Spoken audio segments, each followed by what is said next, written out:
Hi guys! Sa paglalaro ng application na ito ay pwede tayo maka-withdraw ng 800 pesos dito sa ating GCash, Lazada Wallet, PayMaya at GrabPay.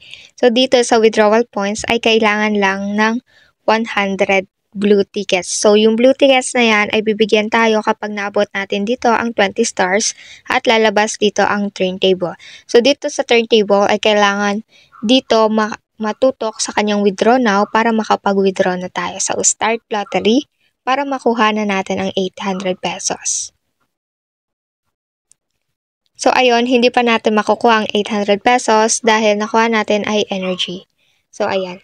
So dito naman, wag mag-alala ay may other ways of earning pa dito sa diamond. So yung 10,000 diamonds is equivalent to 10 pesos na pwede ding i-withdraw dito sa Lazada, GCash, PayMaya at GrabPay. Pero dito sa ating GCash, ayan, kapag winidraw natin yan, ang pinaka-minimum ay 200 pesos. So, yung ways of earning niya nga ay dito sa ating task. So, dito para makakuha tayo ng diamonds ay ito, kailangan natin i-achieve yung daily task nila na kailangan makuha sa loob ng 6 hours.